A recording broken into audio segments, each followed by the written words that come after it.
All right, so we're about to begin in 15 minutes. Ladies and gentlemen, we're about to begin in 15 minutes.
All right, so ladies and gentlemen, just a quick reminder.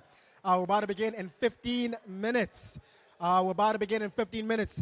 And just to urge everybody that is in the event, you guys can grab some refreshments. There's drinks, there's a bar over there. Please do help yourself. Feel comfortable. Please do grab some refreshments. It's on me. All right, thank you.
Um, all right, so ladies and gentlemen, can we all please fill up the front seats?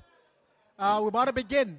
So can we make sure that all the seats are occupied, please? Thank you. You guys can come to the front. With the tea. Yeah, you guys.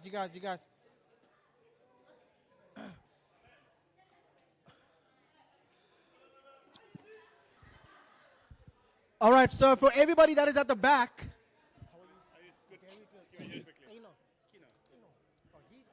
Okay, everybody, move away from the bar. Can we all sit down? We're going to get started within the next minute or two. Thank you very much. If we have to surgically remove you from the bar, we'll do that too. But we're about to get rocking and rolling. I can see all of those of you look like you're walking on one leg at the moment. Come, let's have a seat. We're going to get rocking and rolling. That includes you, Eero. There we go. Thank you. Let's give him a round of applause, everybody.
All right, ladies and gentlemen, coming all the way from the city of gold, Johannesburg City, the greatest MC to ever do this.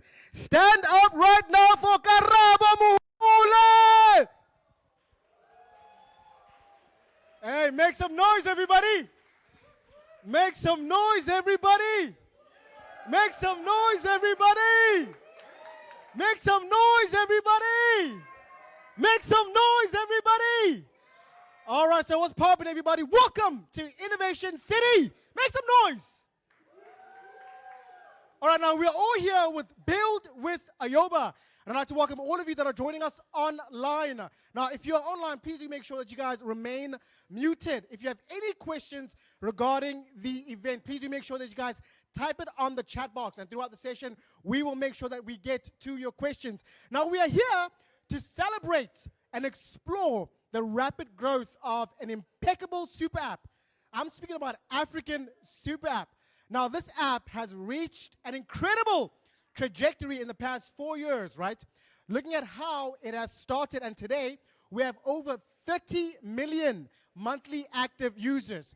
And of course, looking at what it offers on its services, we have a lot of micro apps, right? Looking at over 200 micro apps and also offering over 150 African continent. I'm speaking about the #1 innovative all-in-one super app. Ladies and gentlemen, make some noise for Ayoba.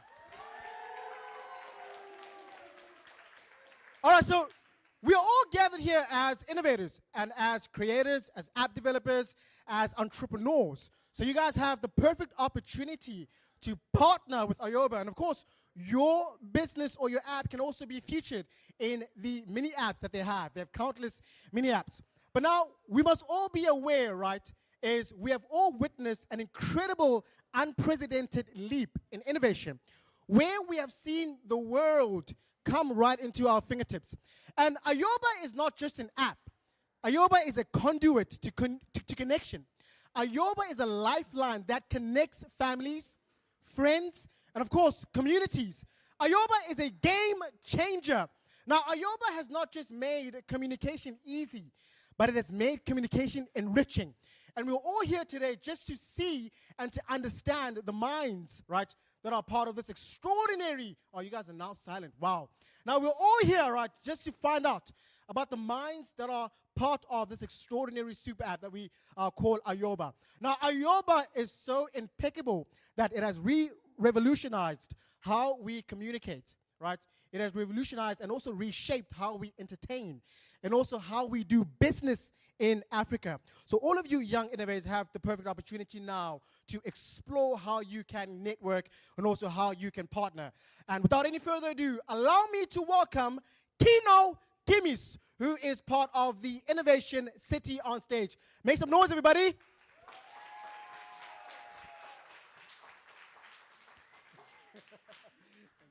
I know where you get the energy from, bro. It's lovely. Here's me. I'm a Madala with a broken leg. I did bring my flag, though, and my veldskoens. I can't show that. I'll fall over. Listen, it's an absolute bloody pleasure being here. I'm not going to ask you to make some noise. I'm sure your throat's very sore by now. But I am one of those Ayoba partners. I started, this man over here, Ero. Stand up, Ero. Guy with the deep blue eyes. We spoke about 2 years ago. He said, Kino, you've left radio. How about doing a bit of a channel? I said, I'm sick of radio. But anyway, we did the channel. We've got about 200,000 subscribers today. And it's just a phenomenal platform from my perspective, right? Because traditional media, excuse my language, close his ears. Traditional media is shit. They don't cater for the mobile first. They're all spending a lot of money delivering content that will probably not be watched by people who are mobile first because they're putting them on traditional channels that no one's going to care about in the next 10 years. This is a fact. So what I love about Ayoba, before I talk about Innovation City, is the fact that it's, to me, the best channel to actually reach the people we need to be reaching. And those are young Africans, much younger than half those Madalas in Europe. I think Iro is probably the youngest guy in Europe at the moment. Right? And that, to me, it's the best channel, not just to engage them, but to build with them. So that is why I love this platform. It's such a great platform. They even imported someone from France. There he is, Christian Beaumont. Eh? He's the group CEO for digital for MTN, and he could sit anywhere in the world, but he's decided to sit right there. So everybody's here. Great to have you here. How many of you know what Tinder is? Any of you Tinder? Ah, don't lie. We're not live streaming. Your girlfriend and your boyfriend is not going to be able to see this. All right, hold on. Just, you're going to, hold on. I'm going to have to do this because people look away sheepishly. Hold on, no, I need this one. Thank you. I need to ask. Now, when I said that, you looked that way. Yeah. Do you know what? Oh, nice. Okay. Now, hold on. Does that mean someone doesn't know what Tinder is? Anyway, let me explain what we do here. We like Tinder for business. We started this business, this beautiful space you see here, about just under 2 years ago. And the whole idea was to create a space where people can find luck. Because when you build a business, you can be the cleverest, let me start making up words here. You can be the cleverest person on the face of the planet. You can have the best business model, but if you don't meet the right people, if you're not plugged into the right networks, it means nothing. So what we've managed to build over the last couple of months is something, and when I say we, I don't like patting us on our own backs. I mean, if it weren't for people like Hero and Ayoba, who were our first partners to join here along with Old Mutual, but we have about 4 of the top 10 JSE listed companies in the building with their growth and innovation teams. We've got scale-ups, we've got startups, we've got phenomenal VCs in this building as well. So when you come here and you have your coffee, imagine trying to get hold of the group CEO of MTN Digital by phoning the office. Or getting hold of the chief, what do you do? That thing. Okay. Imagine trying to get hold of them by trying to phone an office and saying, hey man, chances are a lot of other people are trying to do the same thing. But if you work in a space like this, you get to see them have coffee in the coffee shop. And that's really what we're about. So it's awesome having you here. I'm not a very tech savvy guy. I think Ruby on Rails is someone who got drunk and couldn't find the way home. But it's just amazing to see all of you here. And instead of, let's just make some noise for yourselves, because you're going to help build. Thank you very much. Sheila, am I introducing you now? Who am I introducing now? I'm bad at the stuff. Are you the MC now? Okay. Anyway, guys, enjoy. It's going to be kick-ass, and I look forward to seeing all of you around here more regularly. Thank you. Thank you so much, sir. Thank you. All right, so Mr. Kino is the founder of Innovation City. Let's give him a round of applause. The co-founder of Innovation City. Let's give him a round of applause, everybody. All right, so now I'm about to go virtually for the warm welcome and also a keynote address from Mr. Isat Baham, all the way from Turkey. Sir, are you there? Yes, I am. I'm not sure if you hear me. Yes, I can see you. We can clearly hear you. How are you, sir? Okay. Oh, well, I can see you on the mini monitor. Yeah, I'm really. Oh, we can hear. All right. Can you hear me? Yes, I do. All right, sir. Nice to meet you. And first and foremost, where are you from? You're from Turkey. How is the weather there? It's perfect. It's perfect. It's great. Shining and around 25 degrees. Okay. So it's good. All right. And obviously, a silly question, but do y'all eat turkey? Sorry? Do you guys eat turkey? Chicken? Yes, we do. No. Do you eat it there? For sure, yeah. But actually, the official name of the country is not Turkey. It's only English-speaking languages. Oh, okay. All right, cool. And also, Mr. Isat, sorry, how long have you been part of Ayoba? It's almost 2 years. Almost years. And how has your journey been? Obviously, we've spoken about the numbers, and you guys are doing incredibly well. First and foremost, how has that journey been to achieve such an incredible milestone? How's that been going so far? It's all more or less the same for all this kind of startups, because it's both including a lot of excitement, passion, ambition, and also great satisfaction out of the results, but also a lot of tears and blood. And on the other hand, so I think this is the beauty of this business, right? I mean, having both the pain and the gain together, Yeah, because they can't be apart I like of that. themselves. I like that. And honestly, we have a lot of individuals right here, innovators, and of course, some of them have business ideas or also startups. And I know for sure Ayoba was once a startup. I'm not going to say you guys are a startup, but now I think it gives us a sense of belief that it's possible because you guys are doing it. And first and foremost, congratulations. Can we give him a round of applause? I think we should do that. All right, so Mr. No, you don't have to clap. All right, sir. So without any further ado, I'm going to allow you to give your keynote address. Thank you, sir. Thank you so much. That was this clap was just for the audience, just for them to join us and then sharing the excitement with us.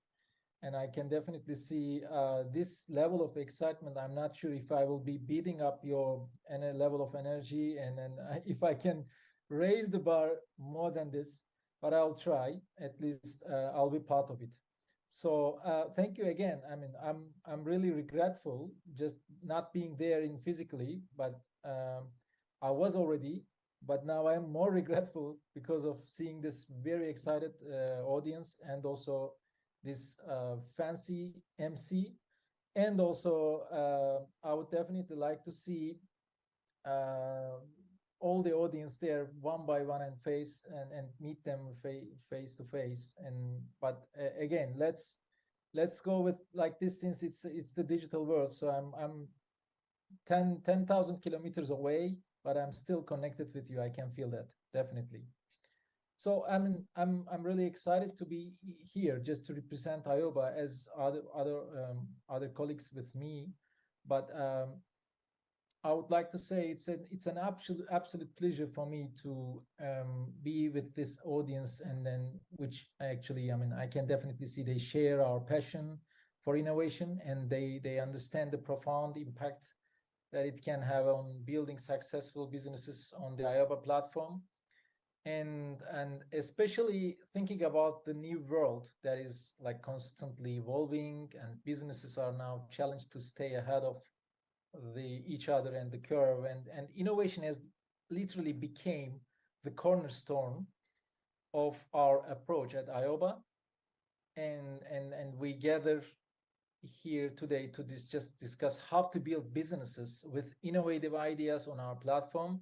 And I really want to emphasize the pivotal role of technology and innovation play in this process. And at Ayoba, we have actually, I want to say, we have created a dynamic and reliable platform that opens the doors to that possibilities, and also for businesses of all sizes. Doesn't necessarily has to be a startup only, but it could definitely be any level of businesses, whether if it's a startup just looking to disrupt the traditional markets, or it could be an established company just looking to expand their digital presence. And we are also, as Ayoba, we are as a team trying to offer the tools and resources to reach and the reach, actually the most important part, the reach that you would need to make your mark. And I won't talk too much, but I was just I will just try to retouch to some very important strategical principles or point that I would like to mention. One of them is obviously, I think they are common for all the businesses, but all the startups, especially in the digital era. But definitely, user-centric approach is one of the things that I would like to touch, because it all starts with like understanding your target audience, right? Before than that, you don't know which target audience to go and what problems to solve. But even in order to find out the problems to solve, you need to go to a target audience to see what are the problems that they are having with. And to utilize actually ayoba platform, I would definitely suggest to go ayoba and see how users are behaving within ayoba and what are the trends. And this, I think this data-driven approach can definitely guide your innovative ideas and ensure they resonate with your audience. And by the way, especially thinking that ayoba is an international platform across Africa, so then it could also change from country to country in order to be data-driven. And secondly, definitely, it's as you mentioned, ayoba is not just a messaging app; it's an entire ecosystem. And leveraging ayoba's ecosystem is quite critical for any businesses who would like to join with their ideas or with their services integrated within ayoba. And that would provide a wide range of services and integrations, and it will enable you to explore the possibilities of your business with ayoba's offerings, and from payments to, I mean, even if it's an e-commerce business or content sharing and customer support, everything is possible with an ayoba in this variety of services. And it's quite important to be part of this ecosystem, as I have mentioned, and that takes us to collaborate and network. And as Kino mentioned, actually networking is maybe crucial for any business. And the ayoba platform is I would say it's a hub of creativity and entrepreneurship. Especially from this year, we will be more focusing on to be a platform and to support entrepreneurship and to build up new businesses on top of our platform. And even more than that, to collaborate with other businesses and tap into the network effect, which is crucial, as I have mentioned. And shared insights and experiences can lead to innovative solutions and new business opportunities as well. Like, I mean, you can bring the points together and then build up a new business, which was not even in your mind at the beginning. So it's also quite important not to integrate directly only one single application or one single platform, but also having a network effect around the other businesses. Not only in Innovation City, Kino's co-founder, even Innovation City, but also in ayoba as well. And maybe that is also another common point that I would like to mention. The continuous learning and improvement is also very important, not only ayoba, but also the ayoba's business partners as well. So, and since the innovation itself is an ongoing process, so we are also trying to stay updated on the industry trends and emerging technologies. And we also would like to offer various educational resources, and also to help you and your team to grow and adapt. And also it's not only providing offers like and documentations or the services, but also it's very important to work closely with us, and then we can learn from each other.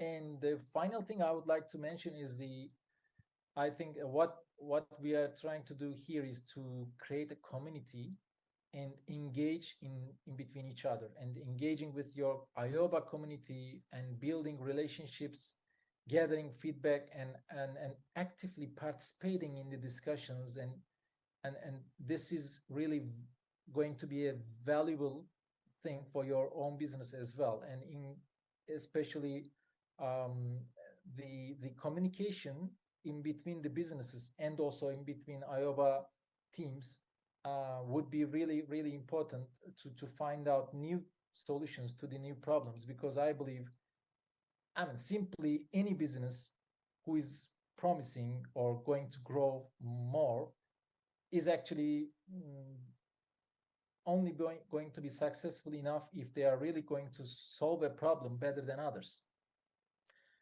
And the final thing I would like to mention is actually, if you ask me what ayoba really offers, I think it's the user base, because of the fact that, like, I mean, if you ask yourself, what is impossible to build up any business which is already existing in the world technically, right? In technical way, I mean, the skills, the experiences, everything makes sense. But at the end of the day, you can build up anything technically with the capabilities with the information that we can reach out. But the main thing that you can't grow or build up is the user base, right? It is sometimes luck, sometimes the right execution, but more importantly, it's a focus and passionately, let's say, dedicating into a business and trying to solve a problem as much as you can. And ayoba has it. We already have a significant user base that you can reach out with your own business and build up your own business or reach out within your existing business, and we can grow together. That's our main idea, not to make ayoba the biggest super app in Africa, but to make it a platform for everyone to grow together. I think that's our main ambition here. I would like to thank you just to join in this event with us and with my colleagues there. I'm really happy to see everyone here on the cam, even if it's on the cam. Thank you for being here, and I wish it will be a great start for creating your business on ayoba and grow together. Thank you.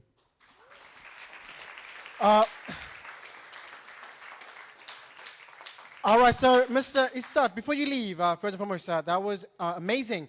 And you touched upon something that's so profound about relationships. And obviously, we see the work that ayoba has done. But now, I know for sure that as an entrepreneur, obviously, I'm in the entrepreneurial journey, the true currency for an entrepreneur, it's not money, it's relationships.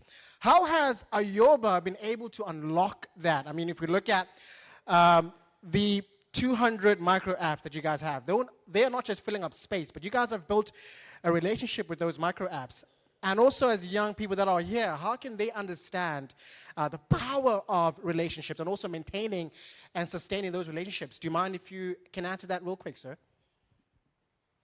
Yeah, for sure. I think it's more than me. It should be Aero, what we call him Hero, could answer that question better than me sitting there. But if you ask me a couple of comments, also with his team, I mean, Sheila, David, everyone there.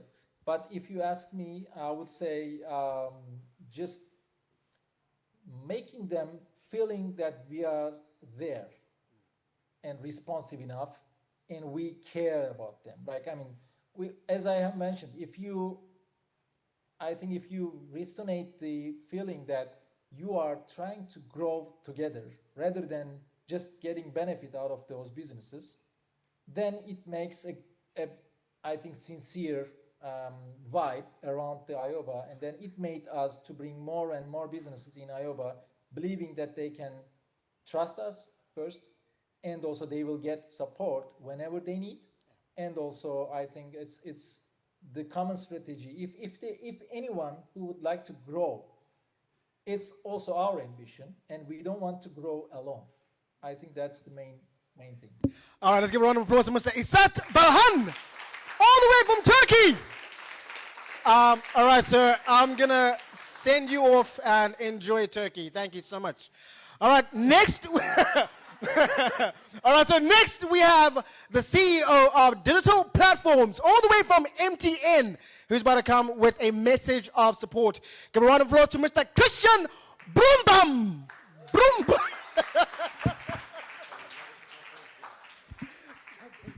So you got the challenge of pronouncing the Turkish and the French name right, huh? It's like, I have to say you're better than in Turkish than in French, so I need to teach you a bit. Actually, I'm not coming from far away. I'm coming from across the beer. Oh, yeah, I'm very happy to be here. I see still a lot of you that I haven't met. So if I'm around. I'm based in Cape Town, as Keno mentioned. So you hear Keno, and sitting in the background. So I live in Cape Town since 6 months. So you still have plenty of time to discuss with me. Very happy to be here. And as you know, Barak cannot make it. Barak is traveling in Côte d'Ivoire and Ghana, I believe, in Ghana as of today. So he sends his best wishes to all of you. Can I give you a quick update on a couple of things we're working on and an important topic? Maybe the first one, because I know the office is not that full, always that full, but if you went to the office today, you've seen that the office has changed a bit, and thank you, because the office was closed for a month and to do the works. And you know, we're changing the office. We kind of repurposing the office because the office is becoming an ayoba and an MTN office. We are sharing now the teams, and you see, you might be seeing a couple of people that you don't know are coming from the MTN team, as also the McKinsey team, by the way, which is also based partially here. And you see, we have created a couple of additional closed space. I hope it's not too much a burden, but we will need to use this office to do a little bit more meetings. So yeah, that's the whole purpose of the transformation. And thank you for all of you for the not accepting not accept to access the office for a month. And I really want to thank the people who run the project. So where are Mariam and Sharon? Because I don't see them. But they must be around, so I cannot. Yeah, are they? No, they're gone. Yeah, they led the project. So it was, yeah, it's a very well-run project on time. So super happy about it. There will still some coming change. You will see a discrete MTN logo showing up in the coming weeks. So don't be surprised about it. Just to be super concrete about what we've done with the closed office space. Nobody owns those office, including me. So meaning all of the closed office that you see next door is for you to use whenever necessary. It's nobody owns the office. So please, please, please, myself, there is one office I'm going to use when I'm around. But when I'm not around, you're entitled to use the office, to go inside. Nothing is not allowed for you to get in, and that's the same thing for all the new the closed space that we build. So yeah, so welcome to this new ayoba and MTN office, and thanks you for Mariam and Sharon to have led the project. On the news, yeah, ayoba team, congratulations once again for the 30 million MAU. Yeah, very cool, very cool. We are super proud of it. So now, I don't know if the stat still hears me. So now we reach good level of reach. Now 2024, you heard Jens last time talking about it. So it's kind of challenge on monetization. So now 2024, we need to start making some money on ayoba. So that's obviously next year target is still growing the MAU, but also investing a little bit, not a little bit, on monetization. And that is, of course, what the budget is going to be about. The budget, of course, we are protecting you from the budget. Believe me, it's like in every big corporation, budget is not a simple task. So tomorrow we are presenting the ayoba and digital service budget to the group CEO tomorrow afternoon. So it should be okay. Don't worry. We get the funding for both digital service and ayoba. But that's also a lot of work, and thanks to the ayoba finance team. And yeah, it's good looking, very good two decks that we are about to present tomorrow. And I'm very positive that we get the budget approved as such. So that's the budget. That's the boring part. So ayoba, I told you, 30 million, thank you, and monetization. A little bit on the news on what has happened on the digital service side. I'm not going to go too deep into it because most of you were part of the all digital event that we did 3 years ago. For the few of you who might have missed it, just in any case, just as a reminder, the whole seminar is available on demand, the video on demand in a mail. So if you don't have it, ask the senior team to resend it to you. You can have a look at what's in the seminar. On the big things we are working on, we are repurposing the whole offer on digital. We are launching something we call e-verticals, which is creating additional platforms. So we have ayoba, we've got MTN Play, which is going to be connected to ayoba, as you probably know. But we are also building additional platform around health, education, smart home. So those are super amazing topics, super interesting. And just for you to know, those new verticals, we are going to run them from the Cape Town office That's linked to my initial points on why do we need that additional office space. We need it because we are creating what we call the e-verticals from the Cape Town facility. So again, not talking about it, let's come and talk to me if you want more details, but please look and rewatch the old digital seminar that we did 3 weeks ago. If you look at the news, what has happened also in the last days is 3 weeks ago, it was the disclosure, internal disclosure of the new digital strategy. Starting last week, we started the external disclosure of the strategy.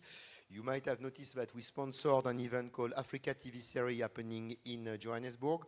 I did a keynote speech of the event, and we were part of a couple of roundtables. Next week, we have a session in Mobile World Congress in Rwanda. I'm also doing a keynote. And we will have a lot of communication around AfricaCom, Africa Tech happening in Cape Town in November. So we are going public on the new strategy topic.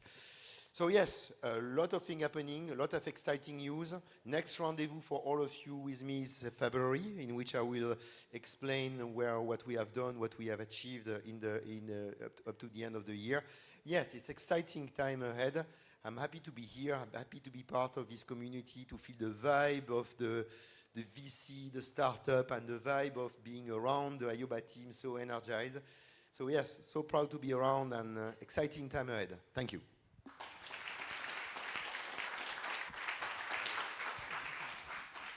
Give a round of applause to Mr. Christian.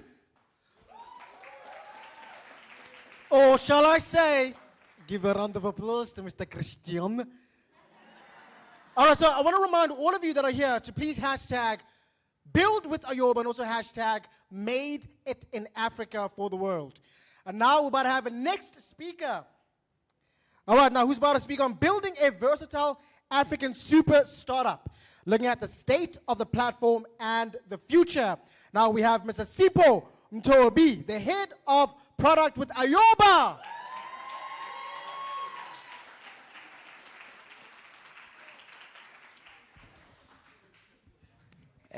Just for correction, just like how he's been bastardizing everybody else's surnames, he's done that to me and also, right? He's called me Mtobi, which is what all Xhosa and Zulu people call me. And I'm Twana. Yeah, it's Motobi. Yeah, I massage people.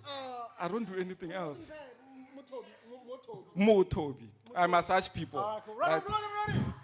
Sipho Motobi, nice to meet you all. It's been such a pleasure to work for a company that's had so much fun, right? So we're currently sitting at about 30 million, right? That's a really big number if you really think about it, especially for a small little company that's based literally at the tip of the continent, right? And we are present in almost every single country on the continent, right? So if I go through all the numbers and looking at the map, we are present in every single one of those, right? And that has not happened by accident. That has happened through clear and precise planning on how do we move from just being an SA product to becoming a global product on one of these days, right? And that has required us to build a platform that not only works for us, but works for our partners also, right? So to go to the key things that I was asked to talk about, which is the first one, which is what is the state of the platform today, right? And where do we come from? So a couple of years ago, the app was built clearly and simply as a chat platform, right? So it was just chat. You could only chat. Who cares about everybody else in the world? Just talk to your friends and that's it, right? And a few months later, one of the key things then was that I was building is how do we make use of this platform that we've actually been built to now add more things and give more things to people. Not everybody wants to chat, right? Some people want to read news articles, some people want to listen to music, some people want to play games, some people want to do anything else other than that, right? Which is not any of those things. So over time, we've added really 3 or 4 more key things in there, which is really we've added channels, right? Which is a way for us to read, that you can read your articles, read specific articles that are only made for you. The second one is we've added music, which was moving music time, which was already there from an MTN perspective. See, Christian, I've spoken about MTN, that we've moved it into our world to make sure that it's there and that we can actually continue using it. The third one was we then added games, right? One of the key things with games is that it allows people to play stuff for free, right? And the last one in there is also then micro apps that we actually also added, which is the fourth one. Now, over time, all those things have been added. And one of the key things is that all those things were added with the aim of two people that we wanted to please, right? One, we wanted to please the most important person, which is the end user, right? How do we make sure that we keep the end user engaged? Because if you don't have an end user in your app, then you don't have an app, right? You really just have something that looks like something, but you don't really have an app. So we wanted to make sure we have stuff that people can use. The second person that we wanted to really please is entrepreneurs and also really business owners who wanted to get access to the market, wanted to get access to people who wanted to actually put them in. That's also on top of that is people who did not want to go into the effort of building a whole huge app for themselves, that they can actually just make use of us, right? Which saves you time and effort because you don't have to build the whole effort, look for a market to actually get into, and then you have it on our side, right? So over time, this is really where we are today, is that we've built a platform which really allows you today to have your web app, if you want to call it that, and have it then has a presence on our side, right? What we also enable you to do is if you have an app that, let's say you build an app in SA, but it actually is usable in Ghana, you can say your app needs to be available in not only in South Africa, but also in Ghana, right? So now you have access to two markets. And if you make some changes to your business that allows it for that, then you can have access to people in Kenya, right? And you don't have to do a lot of things to actually do that. All you have to do is change your business or create presence in the other market. You now have an app that actually works out for them. What are we trying to do in the long term from our side, or next steps? What we want to do is that at the moment, one of the key things that we've done is that we work on a basis of building a platform that is, we have micro apps which are sitting separately. All right, sir, can you please unmute, or please mute if you're online. Oh, it's not me. Okay. Please remain muted online. Okay. I thought there were ghosts somewhere. Or maybe my other voices in my head were starting to go outside. So where we're aiming to go at the moment is that what we want to be able to do is that within the app today, because we still have this view of micro apps that are outside the app, which you have to go to micro apps to actually see them, the work that we wanted to do and make it available for users and specifically for entrepreneurs and developers is how do we showcase your micro app and the products that you sell in the app to show them like they belong there, right? And what do I mean by that? Today, who doesn't know Google? You, only you, right? But if you search on Google today, right, and you search for a product, right? So let's say you're looking for a watch, right? Like a Garmin watch, right? Not that I use a Garmin, I don't use a Garmin, right? So if you search for a Garmin watch, what Google shows you today, and which way they've moved to, is that they show you a couple of things, right? One, they show you a list of all the Garmin products that are out there, all the shops, online shops that are there, the prices that they're selling it at, right? Then they showed you the sponsored whatever is there, the ads, and then they show you exactly what you're looking for after, right? It's not my voices, I know now. All right, sir, can we please remain muted online? Please remain muted. And one of the key things with that view that's actually showing there is that it's not showcasing to the user what we as ayoba or what Google wants, right? It's saying to the user, we know you're looking for this. here are the options that you can actually get it now, right? And what it's that doing is that it's also doing another thing. From an entrepreneur or a shop store owner or anything of that sort, it's already now showing your products to the user a lot earlier than everybody else, right? And that is a way for us to actually say, how do we then show the products that you sell or that you're working on easier to the user, right? How do we create an ecosystem that actually ensures that your products are actually working with other people's products? So a couple of weeks ago, we were in Ghana, and while we were sitting in a similar place, right, we had a session with a couple of entrepreneurs who run a couple of businesses, and in there were two businesses, right? So well, there were possibly about 8 businesses all in there, but there were 2 businesses that were doing slightly separate different things, right? So the first one, they ran a business that does, so what we call spazas, right? So what they do is that they digitize spazas, right? So in that digitization of spazas is that they give them a couple of things. One, they give them like a till point to use, and then also then like literally all their stock and everything else is managed from there. One of the other things that they do for them is that they then open up a online store for the spaza, right? So today we can never think of that Somali store having an online front end, right?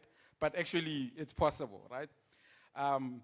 Then the third thing is what they also do is that they then help them control and manage the stock, right? So inventory management and all that stuff. So they do these three things, right? The other store that was a rental company, right? They do normal rental, right? So they have a stock of cars, people come, hire, and then go, right? To go back to what Noah was saying was that one of the key things in there was that in that discussion that we're having, the guy who came from the rental place, right, though he's not owning a spaza, saw how he can make use of the services that are coming through from these guys really around inventory management. Because at the end of the day, he has an inventory that he's managing, right? And he can then make use of the other one. And that's really, I think, one of the key things from an ayoba perspective, what we want to be able to create for you is that we want to be able to create an ecosystem that allows you not only to take advantage of services that we can build for you, but also take advantages of the services that other organizations can build for you and you can actually reuse in your systems, right? It may be directly coming through us, or it may be you going directly to them to actually get it. But the main aim is that from an ecosystem perspective, what we want to build is something that actually just makes us all grow together, right? It's key for us to say we're building stuff that grows all of us together. In that simple example that I gave, if the rental company grows, the other guy grows, right? And if that whole system is also now sitting on top of ayoba, it means we're also growing because then we're actually showing up and allowing people to get access to these things. We have more users who are coming back into the system that are actually making use of it. So for us, it's really about how do we make everybody grow together so that we don't actually leave anybody behind, right? There's a saying that one of my friends used to say. She passed away recently, and what she's saying was, everywhere that you go and everything that you touch, leave it better than it was, right? And I think that's important from an existence of what we believe at ayoba is that everybody that we touch and everything that we work with, we have to leave it better than it was, because if we don't do it, nobody else will. Thank you. I've been told time. Thank you. All right, round of applause to Sipo, everybody.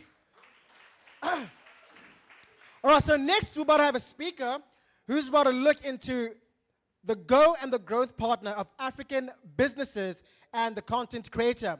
So we have Jillian Ezra all the way from Joburg or Johannesburg. She's going to join us virtually. Jillian, are you there? Yes. How are you? How are you? I'm very well, thank you. Wow, my mind is blown. You're all the way in Johannesburg. I am, but I look like a ghost on that screen behind you. So how's the weather in Johannesburg, by the way? Happily, it's cooled down. Yeah. So I think we're all very happy about that. Gillian, I left Johannesburg at 9 in the morning and I got here in Cape Town at 11. Has anything changed back there? Because I don't want to come back. How's everything back there? It's great. Okay, cool. Perfect. Well, it hasn't started raining yet, but you know, Johannesburgers are always praying for rain. Yeah. So it's all good. So it's safe to come back. I think it's safe to come back. All right, Gillian. So honestly, how long have you been part of ayoba? Well, now that's a long story. I joined ayoba in 2007 when it was still a company called Simfi. And I've been at the company longer than most of the furniture, I would say.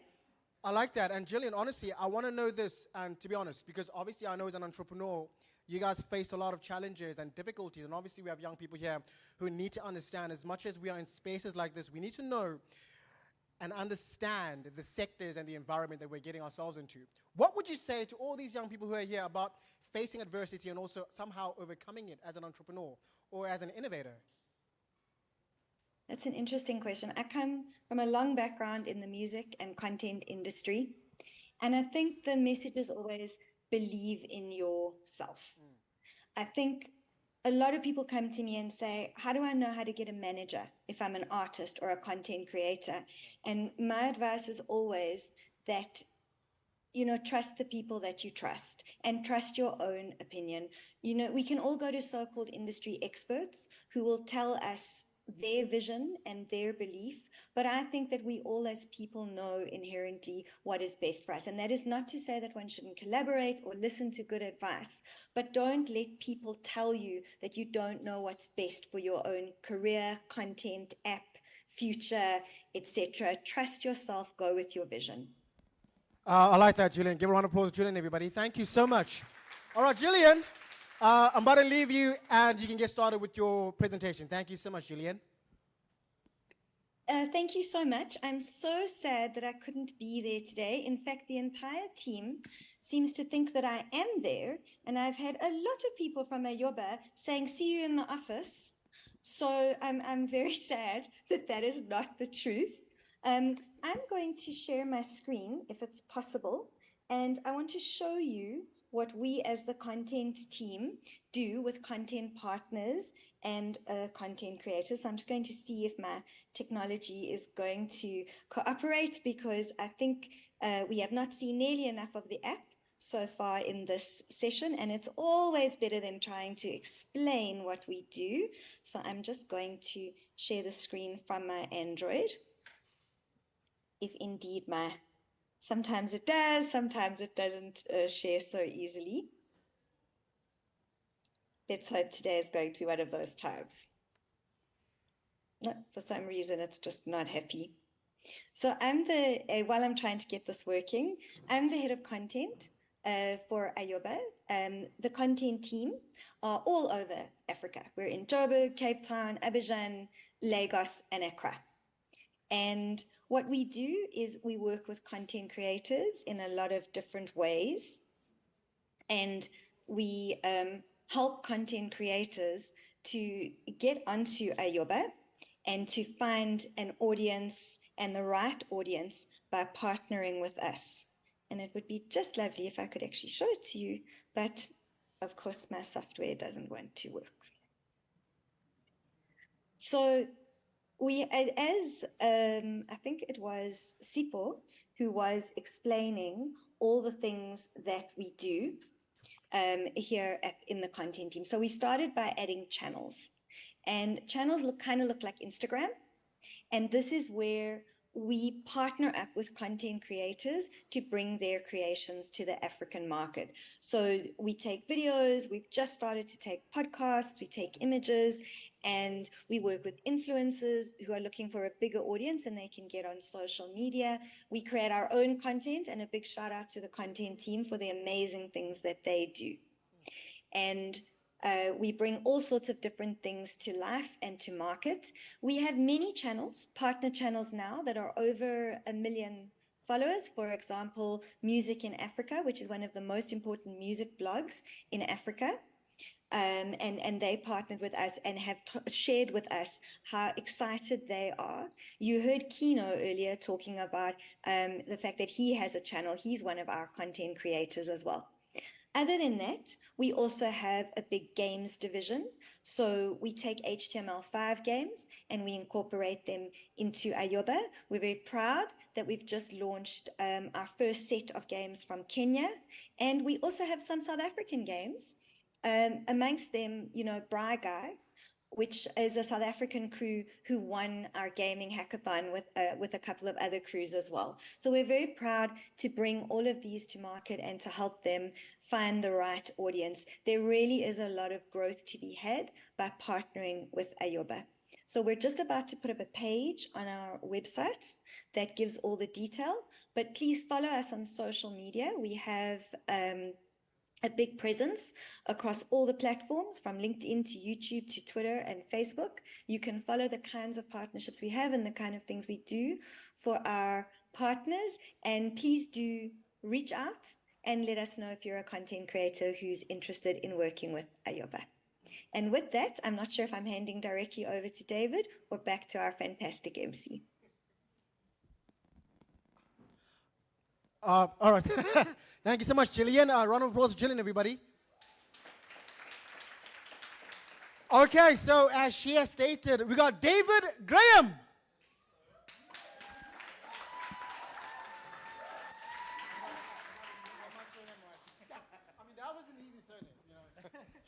How's it, everyone? Can you hear me? This is always a bad idea, giving me a mic.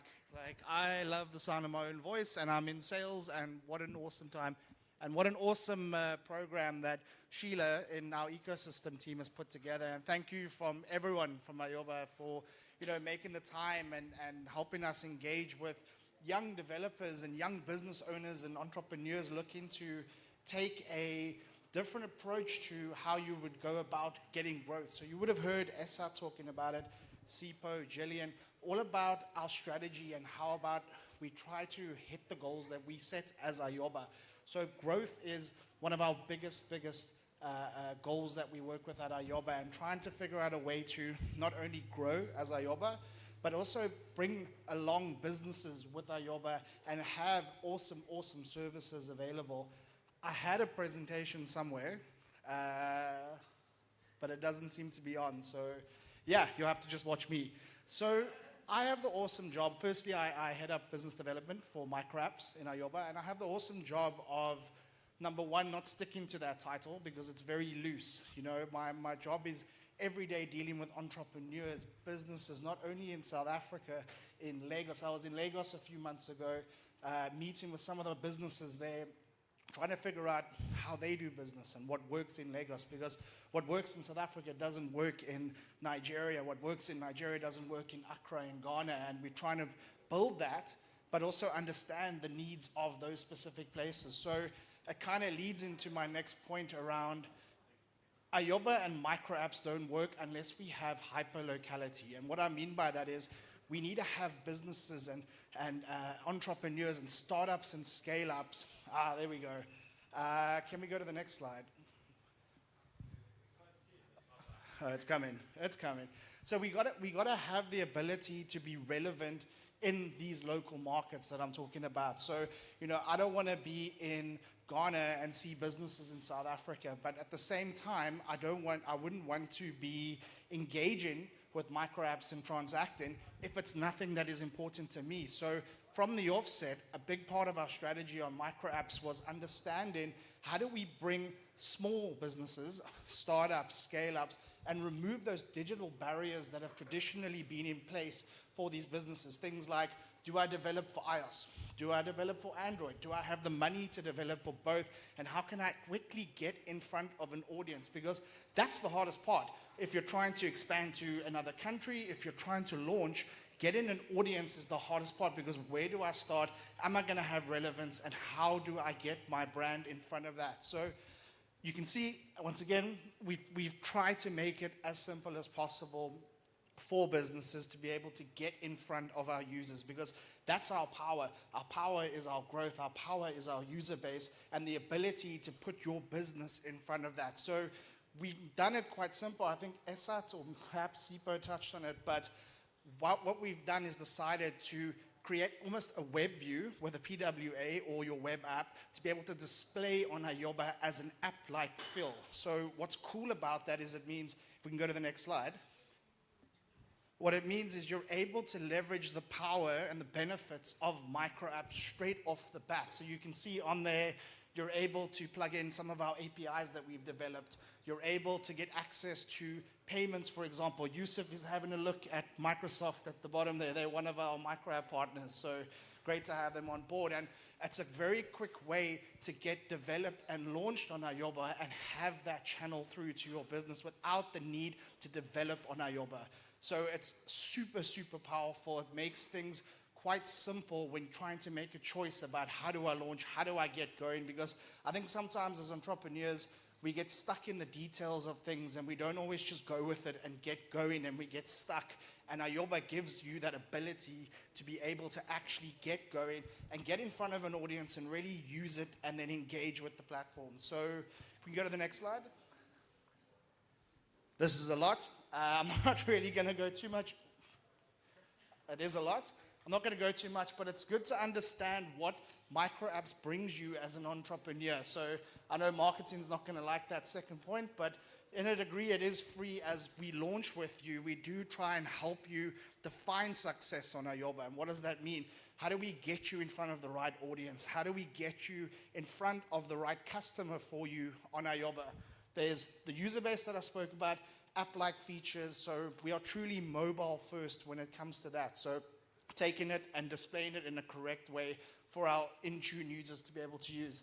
There's transactions, digital inclusion, which is a big part of it. So what you'll notice in our micro app store, in South Africa, there's no Take-A-Lot, there's no Airbnb, there's no Uber. We really focused on what we call casinomics in South Africa, or helping businesses get digital and remove those barriers. So what you'll see, for example, is we're currently working, they're not on yet, but we're currently working with a company called Roomster, which is like backroom rentals, and they're essentially digitizing the property 24 for Kasi to be able to get people to transact online. There's Loop, for example, which is a minibus taxi e-hailing service, and that's as opposed to Uber, because again, that is our market right now, and those are the services that really make a difference in our community. If we could just shoot to the next one, I just want to touch on it. So a big part of that as well, and as we drive, and I know Shaheen's going to like this, but as we drive this digitization, is to try and remove some of the barriers around payment and take away some of the, some of the challenges that comes when not accepting cash. So we've started to implement our payment APIs and our payment stuff within ayoba that you as a business owner can switch on without having to worry about trying to get a wallet or trying to do this. ayoba's now going to plug this in and allow you to access it off the bat and be able to start taking payments via the ayoba app and your business. Firstly, it's just Ozao, which is in South Africa. This list will be growing, but it's always good to understand where we're starting from and where we're trying to go. So we go to the next slide. It's just a quick touch on Momo, which is our other payment one. And you can see Momo is more around what we can offer in other countries. So right now it's available in Uganda, Cameroon, Congo, Ghana, and South Africa. And it does show that you're able to then also start leveraging payments if you're looking to grow from that side. So I don't want to take too much time. I know we're a little bit behind schedule, but I just wanted to give you a quick intro into what we're doing with micro apps and what we're trying to achieve, because without you, the entrepreneurs and the small businesses, we can't have a micro app marketplace. We can't have and drive the impact that we're trying to drive without businesses believing in what we do. So yeah, I encourage you to download it, check it out, ask me some questions. It's the best part of my job. And yeah, good luck to you guys, and thank you for making a change where change is really needed. So thank you.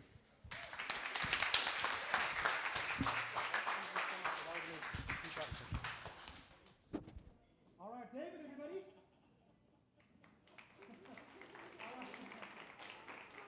All right, so now, right, we're about to begin with a panel discussion. But before we go there, I want to make sure that everybody is still online and you guys are being active. Please don't be afraid. Okay, cool. Now, we're about to begin with the panel discussion. But before we go there, I want to make sure that everybody that is online, you guys are still active. Send questions, and for sure, we'll go through the questions. And also, please don't forget to hashtag build with Ayoba, and also hashtag made in Africa for the world. All right, now we're about to begin with the panel discussion. And of course, in my journey, I've been part of countless panel discussions. Panel discussions are very beautiful and rare because we're about to dissect the ecosystem. We're about to ask questions that really can move and intrigue minds. And right now, we're about to look into building products, right, that matter. And can we have on stage Daniel? I'm not going to say last names.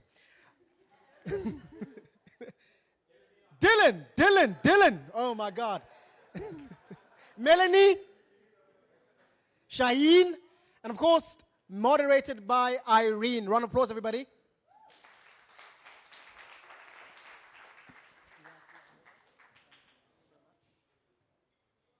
I'm going to give you, okay, cool. You can have my mic. Let me see, mic. Yeah. Okay. You can have that mic. Sure thing. You guys can briefly just give a small bio about yourselves, right? Hi guys, so I'm the last minute fill-in pretty person. Apparently there's a shortage of us, so you guys don't get Sheila today. So Miss Ayoba is not here. You're stuck with me. This is it. But I'm going to be running this panel discussion with the team, and I think it's really important to, again, focus on the emphasis of building products that matter. So not just building because we must build, not just building to make something pretty, but actually building and having an influence and impact on the lives of the end user, which I think is really, really the key to what we do. Some of us wake up in the morning because we want to get paid. The rest of us wake up in the morning because we want to make a difference. So I'm really pleased to be a last-minute person amongst these esteemed individuals who we're going to get to chat to and just get a bit to know about more about who they are, what they're doing here, and why what they do matters. So I'll just introduce the team. We'll start with pretty people first, in the spirit of pretty peopleness. We'll start with Melanie, who's our head of HR at Ayoba, and she's going to introduce herself, what she does, and we'll go as a round table, so to speak. Awesome. Thank you, Irene. Hello, everybody, and we are so excited to connect with you all this afternoon. It's awesome to see so many people excited and passionate about Ayoba. My name is Melanie, and I look after the HR space, sometimes for some humorous resources, for others heavy resources, pick and choose, but yeah, really excited to spend some time with you today. Thank you. Next up, we have Dylan. Not Daniel, Dylan. Thank you. Testing, can you guys hear me? Thank you. Hello, everyone. So I'm Dylan, Dylan Evett. I am from the Digital Academy. I head up, I'm the director of RT and technical learning at the Digital Academy. So anything tech that happens there, I do, and we are an educational institute as well. So I also deal with the education as well as the implementation of RT. And with Ayoba, we maintain the developer portal and the community around it. And we also run the Ayoba Developers Program that happens currently in Philippi. Thank you. Thank you, Dylan. And last but not least, not that he's not pretty either, but I'm prettier than he is, we have my colleague Shaheen, who is in the product team. He's going to introduce himself and tell us a bit what that means. What does product team mean? Thank you. According to ChatGPT, my name is Shaheen. I look after payments and Momo and Ayoba. I think one of the statements that Irene started out with, and it really resonated with me, is that some people wake up for money, some people wake up with a passion. I wake up because of my kids. I also joined this company because I really have a hope that I can transform payments across Africa.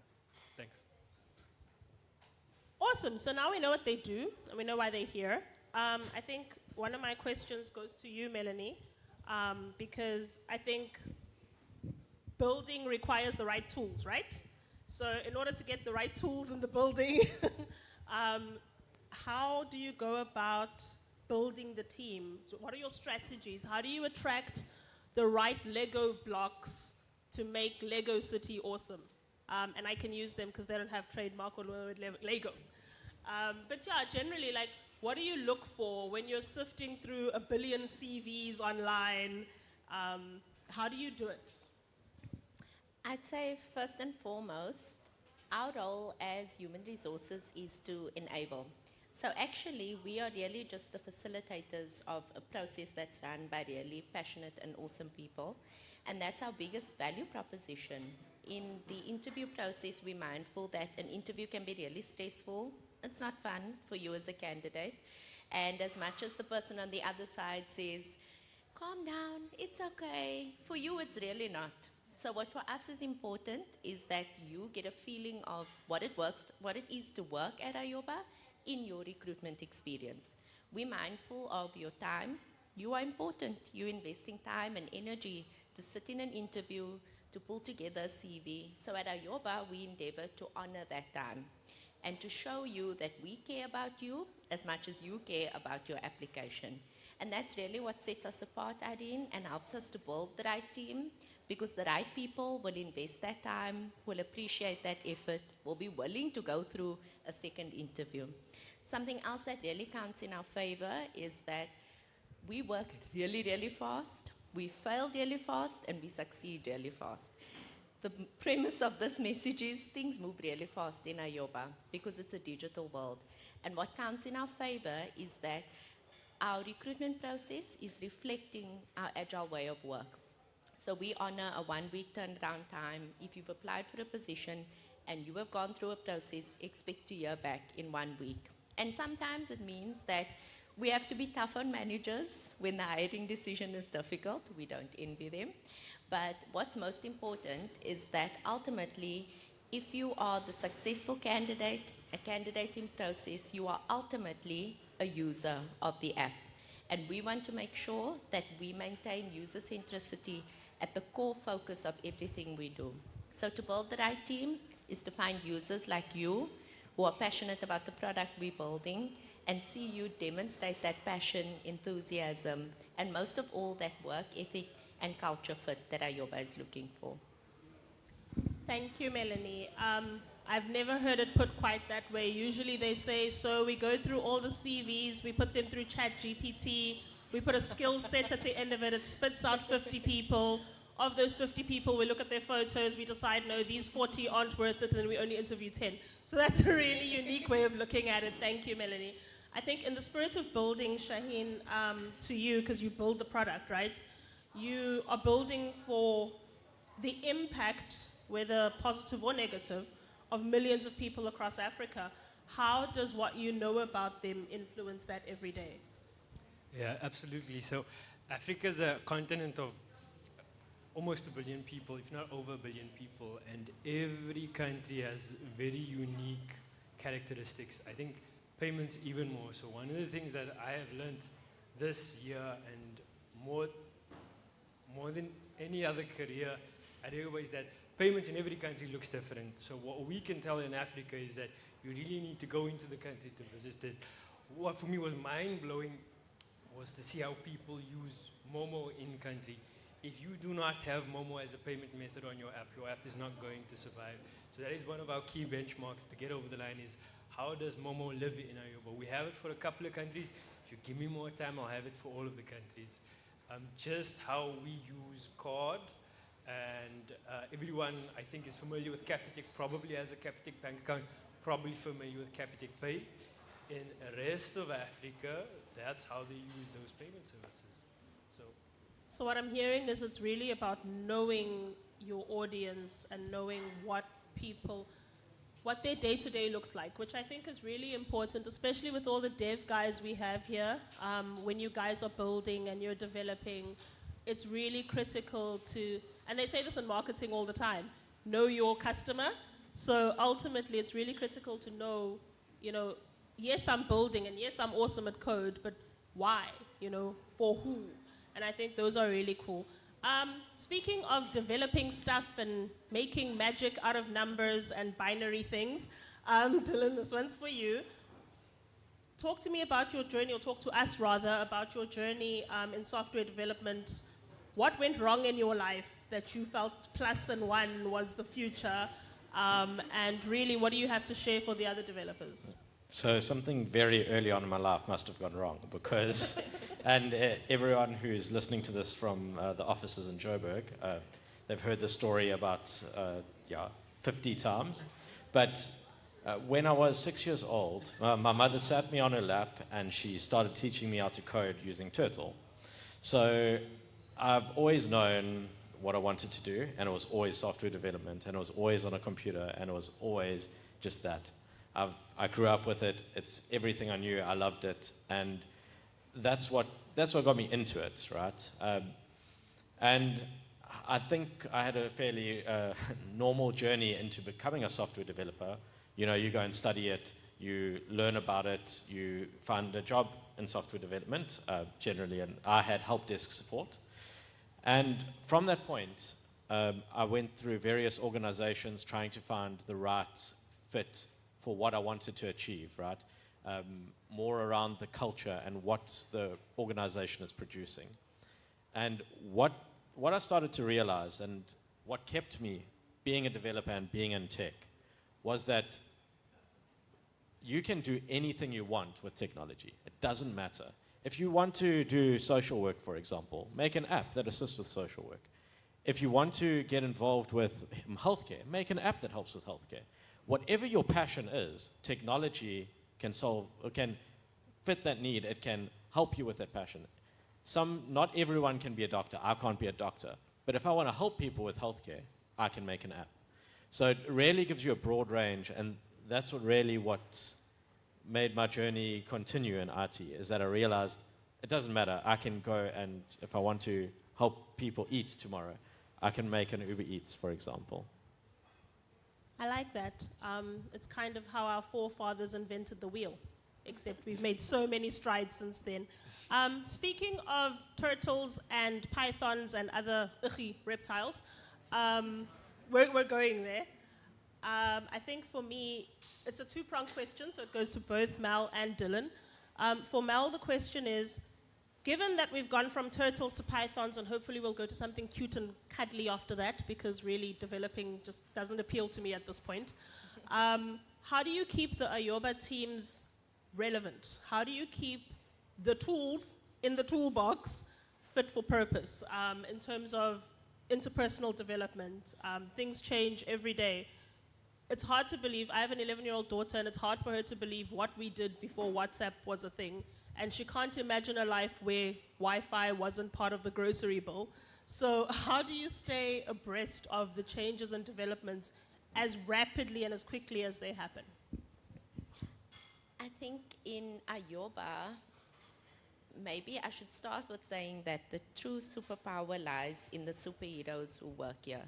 Every day, people share knowledge, they share ideas, they are passionate and excited about the product. And naturally, it means that there's knowledge transfer, there's an excitement to learn. New technologies become available, they put their hand up and say, I want to try that because it's really going to help me improve the app or improve my ability to deliver to our users. So what really helps us in ayoba is that we don't follow a traditional learning and development model. I'm sure some of you would have experienced working in an organization and you do a needs analysis and then you go on a course that somehow fits your training need. You go for 3 days. You're probably more excited about the lunch than you are about the learning. You come home with a file and the file gathers dust. If you're lucky, you went home with one skill. But that's likely because the training was not suited to a learning preference that you had. Perhaps the way in which it was delivered didn't suit your learning style. The method of training or the nature of the training just wasn't a good fit. In ayoba, we follow a more agile process where it is employee-driven learning. The employee identifies the need with a line manager who supports them. They then go and source the training provider that they'd like to work with, the training they'd like to attend. And in doing so, we have the commitment and excitement because you've gone out and found something that you're really excited about that's going to help add value to the business. And I think this has really helped us, particularly because no one knows better what the transformation in technology is than the developer themselves. So as someone who is at the forefront of it, you would best know what the best practices in industry are, what the new technologies are, and how to stay in touch with those. So why not leave it up to you to find your training and let us as HR enable you to attend. Awesome, thank you. So Dylan, same question, but obviously in your context, you're not necessarily sharpening the tools or making sure they fit for purpose. You're going out and learning the pythons and other reptilians of society. I think the same concept applies, and I think everything you said resonates throughout tech, throughout anything, any skill set, right? And recently I've boiled it down to two main things, is that you have to have accountability for your learning, right? You have to be the one who learns. Someone can't force you to learn, right? So you have to want to gain the skill, okay? Then the second thing is that you have to get the information somehow, right? And that way, and exactly what you said right now was, it's a community effort, right? If I need help with data, for example, right? I don't necessarily go to Google and say, how do I do this thing? I go speak to my friend who is a data engineer, and I say, hey, do you know anything about this, right? There's a lot of things, and the way that tech has evolved to like keep up to date with the technology, you can't go on a course every 10 minutes to go and learn this one small thing. There are fundamentals to it all. So if you know the fundamentals, you're in a good place. You can have a structure to what you are learning. But you have to rely on other people. You have to ask questions on forums. You have to, you can stay up to date with news, but there's so many technologies that come along and people learn them and then they disappear the next day as well because another one has come along. Case in point, BBM. Exactly. Yeah, unfortunately, yeah. I know exactly what you're talking about. Maybe I'm showing my age. But there's this constant, it is constantly changing. So you have to be willing to change your approach, and you need to be, you have to be willing to ask other people and ask the community, because someone has run into that exact same problem. For the developers out there, every time you get an error and you go to Stack Overflow and you see it's not answered, right? Why don't you be that person who answers? Because you know that someone's gone there, they've gone to the answer, and then they've got stuck at that point, right? If you know the answer, you should answer it, because then you help everyone out. Someone who won't be stuck in the future, they'll see the green tick and they'll say, yes, this solves my problem. I really like that. I think there's an element of Ubuntu and sharing that is behind it. Who knew you could use the word tech, Python, and Ubuntu in the same sentence? Anyway, moving along swiftly. Excuse me while I have my moments with myself. I think my next questions, two of them, are for Shaheen. Shaheen, you're a product manager. Now, for the people on Facebook who are not in tech and don't develop and don't do anything with pythons and turtles and other reptiles, what the hell does a product manager do, firstly? Secondly, again, what went wrong? Did you not want to be a doctor or a surgeon? I mean, really. And then what advice do you have for people who want to do in the role, who want to go into that role? What is it, right? Because it's not exclusive to a particular space, I think. So what is a product manager? What does it do? And how have you stayed one for as long as you have? Thank you. I appreciate the question. That being said, I did actually want to become a doctor and surgeon, and I guess this is what happens when you don't. So my sister, in fact, is a doctor in emergency medicine. So if you have any questions, you can come to me, and I'll be the proxy for any of your medical related needs. So a lot of people don't really know what a product manager does. Typically, if you hear product manager, they say, oh, so you project manager? No, it's not a project manager. A product manager is someone who looks after strategy and vision. And as I was telling my colleague Roger earlier today, it all happened at a very young age, and I'm joking, it didn't. But as soon as I started my career, one of the first things I noticed was that I was in a lot of companies where decisions were being made, and the thing that immediately I thought of was that that doesn't make good strategic choice. When you first start out in your career, you don't have any influence to make big decisions. I've always wanted to be in the seat where I could make strategic decisions. I would say a product manager is someone who looks after the strategy and the vision of the product and helps with its execution. Ultimately, it's the product owner who focuses on the execution. And so now you've heard me say there's a product owner who does the execution and a product manager who oversees that execution and the roadmap. The product manager is really in the pound seat. You are responsible for saying, these are the KPIs, these are the forecasts, these are the revenue generation. This is the ecosystem of what we are trying to do on ayoba. On ayoba, for my verticals and what I look after, I like to term it as C. You know, we're going from C to C, and when I say C, it's CEE, community, entertainment, and my wife laughs when I say this. I say economy with a very American accent. Economy, y'all, the economy. Because we really need to be focusing on bringing in really the US dollars to what we're doing. Ultimately, ayoba as an international app, we're poised for greatness. Once we figure out payments on ayoba and hopefully cross-border payments as well, all that money should be flowing in. Why, or Irene's second part of the question, how long have I been working here? Why am I still working here? That's where I've always wanted to be. I'm sure if you look at, just as an example, you may be familiar with some insurance apps. So Naked was one of the first automated insurance apps. And one of the first things I thought of when I worked at a big green company was to say, look, we really should be building this sort of app. The comment at the time was, it's not been done, it's never been done, and it's never going to be done. I said, look, Outsurance is eating your breakfast. At the time it was, and I said, this is where apps are going to be in future. That was 15 years ago. And you can see Naked is around, and it's one of the big apps. I'm a Naked customer myself. And you can see that there are now competitors from all of the big insurers to do this sort of thing, right? There's Pineapple of one big insurance company, and there's another one of the other big insurance company. So if you can think about things like this and think of where industries are going to be in the future, I would say potentially your job or your future is in product management as well. So essentially, I need to be a swift revolutionary who's curious at the age of 6, who knows exactly what they want and wants to make a difference. That's a lot, guys. So while I digest that, there's a question online. I'm not sure from who because I really can't see the teleprompter from here. I do apologize, but please do go ahead and ask your question.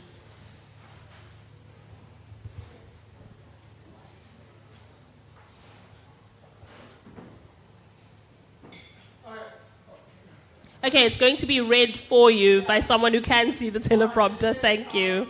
Good afternoon, everyone. So I have a question.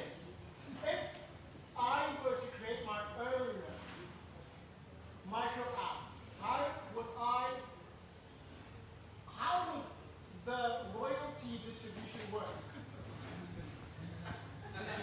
I suspect this is someone who is starting their own record label via micro app. This is going to be interesting to see. Sony BMG is going to eat you for breakfast, but for purposes of this conversation, I think Dylan, Shaheen, maybe one of you want to tackle it? So I can tackle the technical part of it. That's my business, right? But when you are creating a micro app, you are creating a web application, right? And then you are hosting that web application, and then you are passing the URL to ayoba to then pass your app onto multiple users, right? So currently you can do that, and I might be speaking out of turn here. There's no sort of distribution, or it would all be yourself, right? In future, I don't know if that will change, but yeah. Yeah, so I'm happy to speak, or at least touch on the commercial model. So if you're speaking about royalties specifically, that, as Irene said, probably you're thinking about an app or a music label, right? If you want to generate the revenue generally, absolutely come on ayoba, right? I think we need to be very clear that ayoba isn't a magic wand. So just because you create the app doesn't mean you're going to be generating revenue. You still need a very good business case. And ayoba exists so that the micro app at the merchant space, it must work for you and ayoba and for the customer. So if you have a good business case, a good business plan, and you're confident, ayoba is going to elevate that. Essentially, we're giving you a very good, as Issa said when he started, a very good user base and a captive audience. And as David said, potentially light marketing as well. So we can make your app grow 5, 10, 15 times. But ultimately, it really depends on what is your business case and what is your business model. If that works, it's going to work really well on ayoba. Thank you so much, Shaheen. Thank you, Dylan. Thank you, Melanie. I think I now have more questions than answers following this panel discussion, but that's a me problem. That's not an everybody else problem. I do want to thank you guys because I think, again, if we're talking about building and we're talking about being future-proof is the word my boss likes to use at me all the time. I think they used to call it sustainability back in the day. I'm showing my age. But being future-proof really involves having people who are visionary, having people who are taking what some people might call something as natural as human resources and making it sound like Powerpuff Girls magic vibes. So thank you guys for your time. Thank you for the panel. Thank you for the session. I'm now going to vacate the seat, thank goodness for small mercies, and let our MC get back to it. But thank you guys for your time. Thank you for joining. And I hope that our developers have certainly been able to take away something small or big from this experience. And if all else fails, I mean, once upon a time, people used to make you sign forms for insurance. And now there's a company that talks about nudity that's making a killing. So, peace. Thank you so much. Thank you, thank you, thank you. All right, so round of applause to Irene, Dylan, Shaheen, and Melanie. All right, so we're about to keep it going because we're running behind time. So right now I'm about to call upon Yusuf Kaka, who's going to look at the developer perspective. How about that?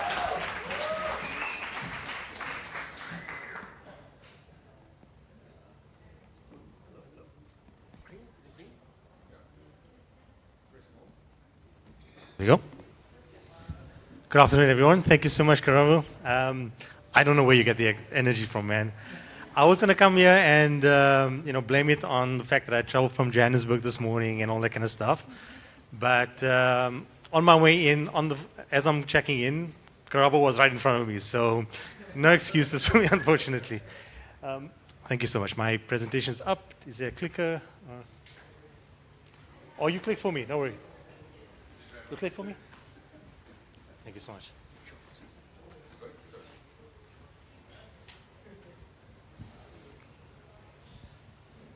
Okay, while they're bringing it up. Yeah, thank you so much for the previous panel. Hopefully we'll delve a little bit into turtles, pythons, and other yucky animals in this particular session. As you know, my name is Yusuf Kaka. Let's see if this works. Yeah?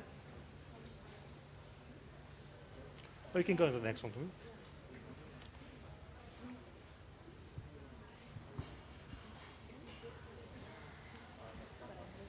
Yeah, so, yeah, that's what I wanted to get to. A little bit about myself. So I can relate to Dylan. I also started software development at a really young age. I looked a little bit like that at the time when I started my first coding experience. My mom was and is still a teacher in school, and one of the things that she decided to educate herself on was software development. So I used to sit alongside her on her ZX Spectrum and code along. I later on, moved on to Commodore 128. Later on, after that, a PC, and many, many other hochikis and pythons and things after that over the years. Around about 2010, all of this came to an end, and I became a manager in software development. But that wasn't the end of programming for me. I really, really think it's a passion of mine. It's something that's in my blood. So even though I had responsibilities as a manager to look after teams, to work on products like MyMTN, and things like that, I still dabbled in code on the side. So it's something that's right until today I still enjoy doing. The most amount of time I've spent in terms of technology and development has been on the messaging space. So I worked at MTN for 15 years. I worked on their SMS platform, USSD, all the messaging kind of services. So the bulk of my experience has been on the messaging side and building really real-time systems at large scale. I also had the privilege of working at ayoba. So about 2 years ago, I left ayoba, but I spent a good 3 years both on the MTN side and on the ayoba side, helping build this awesome, amazing platform that we have today.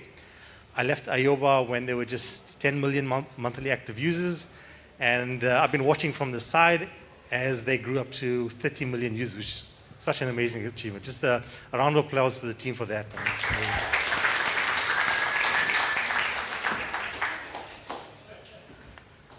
So, as a developer, one of the questions that you might have is why invest the time in ayoba as a development platform, right?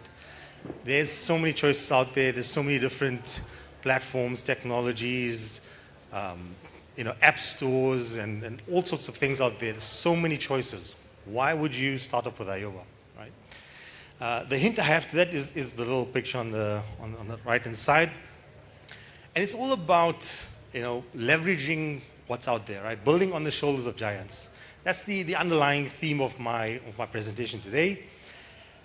It's also some of the thinking that went behind the developer experience that you have on ayoba. So I was fortunate enough to be one of those individuals that, spent some time in a coffee shop with the product owner and the CEO of ayoba in 2019.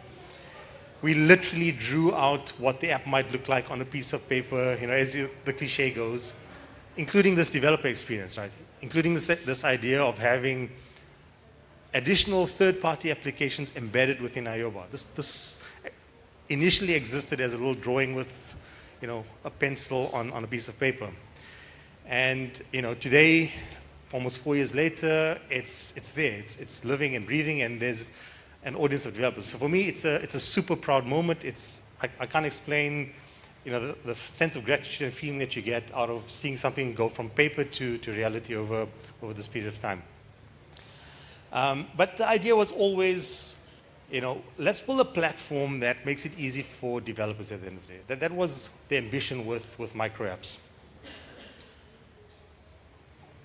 So what do we mean by platform? A platform is something that allows you to take advantage of the struggles of others, essentially, okay? So one of the biggest struggles when it comes to getting your mobile app market is the cost of acquiring new customers, right? It's something that anyone that's been in the startup space will understand very well. Maybe developers that are still, starting off their journey will learn that for sure at some point in time. It costs money to acquire users, okay? To give you a sense of how much it costs, some research that is easily available online if you do a quick search. What does it cost to acquire, a mobile app user? So currently, 2022, 2023 research in EMEA, so Europe, Middle East, Africa, on average between Android, iOS, and other mobile platforms, it's about $1 per user, okay?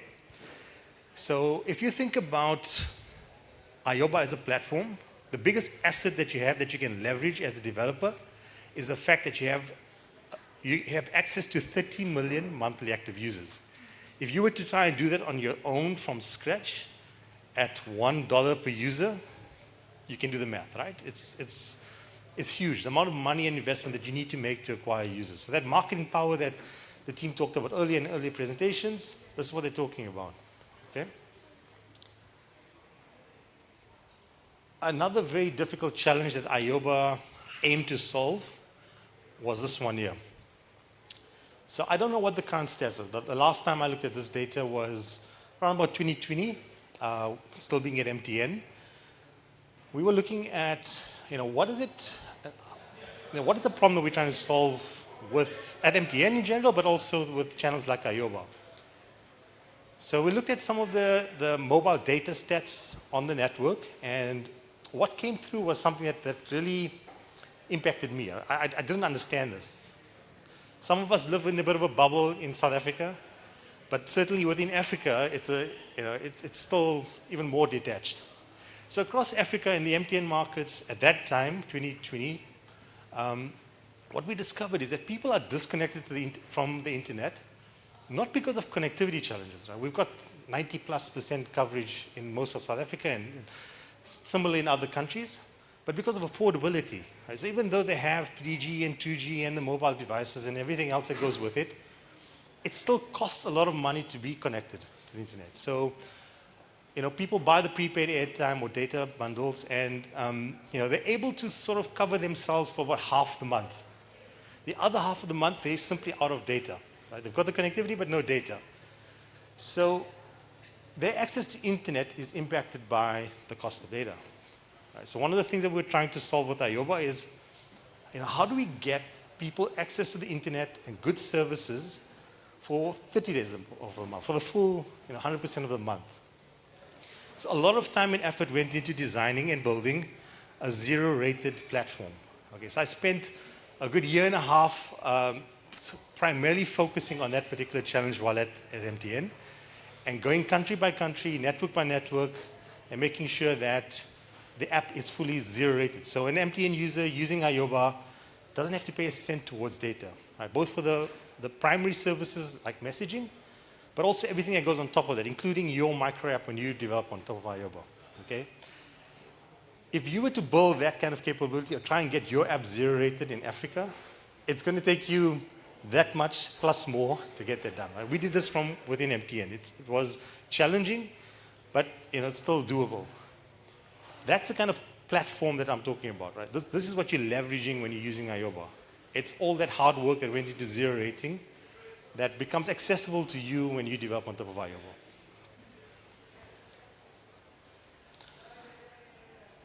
Okay, so I'm going to chat a little bit about micro apps. I've got some of my favorite micro apps that I've developed over the years as well, just to give you a sense of what's possible on ayoba. There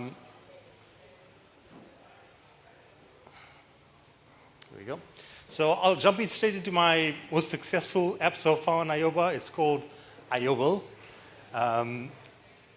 Most of the apps that I developed on ayoba was when I was working at ayoba, and we needed to test the environment, right? So this is where I got to have fun. This is where I got to put away my management responsibilities, and I had an excuse to actually go and code and say it was work.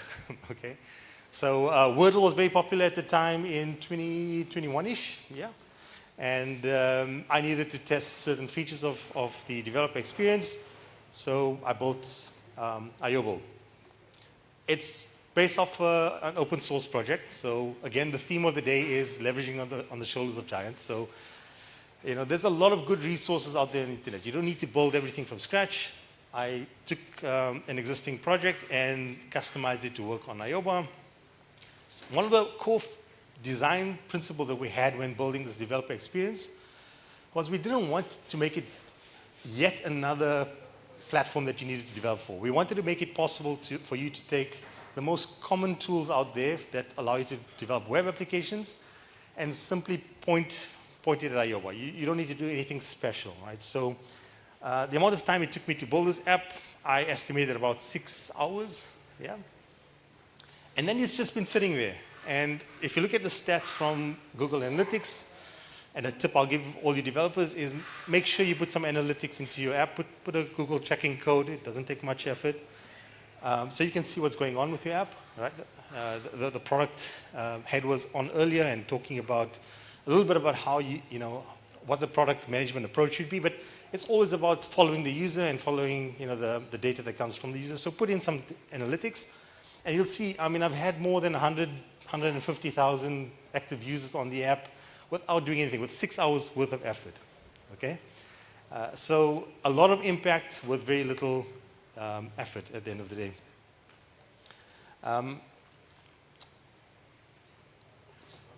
Two more apps that I want to quickly touch on. a very simple app called Magic 8 Ball. This one was written in plain old HTML, JavaScript, and CSS. Also, not a lot of time spent on that, but just keep that number in mind, right? So it's about 20 hours, right? Is what I spent on this particular micro app. Again, this one year, I was testing out some of the APIs on ayoba, trying to see whether we could get access to the username of the app and things like that. So that was the reasoning behind that. Very, very simple, straightforward. Got lots of good at it. My kids love this one, right? Magic 8 Ball. On the right-hand side, in contrast, a much more impactful app, right? And this is my most recent one that I built, or one of the most recent ones I built. I'm now part of Microsoft. I work with startups at Microsoft. One of the targets that we have, one of the KPIs that we have at Microsoft Africa Transformation Office is to impact small businesses in Africa, right? So there's this huge target we have. 50 million small businesses in Africa in the next 5 years. And we were coming up to the end of the financial year last year, which is around June. It works for the US financial year. And speaking to the learning and development team, they were not meeting their targets. They were saying, listen, we've got this big 50 million number we need to reach. We need to get educational, skilling content to small businesses. We need to get to 10 million of these businesses very, very quickly if we want to see this 50 million number. And they were, brainstorming and thinking of ideas around how to get to this number. And obviously for me, the answer was pretty straightforward. You've got ayoba with access to 30 million monthly active users. One of the challenges this team was facing is how do you zero rate this content? People, you can make all the content you want available, video and all that kind of stuff, but people can't afford to access this across Africa. So for me, the answer was obvious. Let's put this on ayoba, let's make a micro app out of it. All of 10 hours worth of work, getting the micro app up and running with the help of Dylan and team. And we launched the Microsoft Learn app on ayoba. So this is a huge impact app, but it's still termed a micro app, right? So a little bit of effort, lots of impact at the end of the day by leveraging the platform. It did take 10 weeks to get through the legal processes at Microsoft at the end of the day, but at least the technical part was pretty simple, right?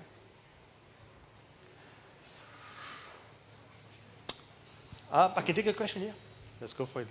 All right, so there's a question online, and it says, is it accurate to say that through the ayoba app, you can share messages within the app or via SMS, ensuring communication with recipients who don't have the app, including the ability to send audio files to content without the app, or contacts without the app? Okay. Yeah, so I think that the question, if I'm understanding correctly, is around whether you can leverage the platform to reach end users. Okay, if I had to summarize that question. So, yes, it is at the end of the day a messaging application. Yes, you have a micro app embedded on there. So, there are capabilities within the app that allow you to reach the user. Part of the product roadmap at the time when I was there, and probably still is, was to be able to leverage the notification capabilities on ayoba and pass that on to third parties. That isn't available yet, but will be at some point. There is also the ability to deep link into your app, so you can provide your end user a URL or short link that will allow them to go straight to your app, where they will be able to pick up any messages or notifications that are left for them. Okay? You got one more question? Sure. It says, how much revenue did you generate from ayoba or any of those micro apps? I didn't, well, zero, except for my salary. So my intention was not to monetize that application. But, there are metrics out there for what you can earn in terms of advertising revenue, for example. So you can use that as a benchmark. If you calculate, 140,000 monthly active users. I think I had some stats on there on page views. You should be able to do the math on how you can earn just in terms of advertising revenue, right? There are lots of other revenue models out there, depending on the type of application and value that you're providing from your app, and you should be able to extrapolate the value from there. Good?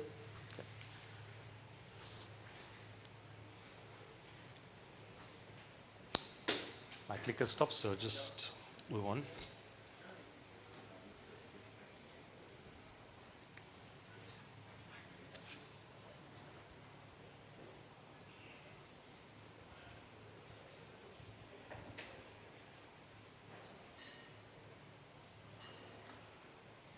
Okay, I think we've missed a couple of slides, but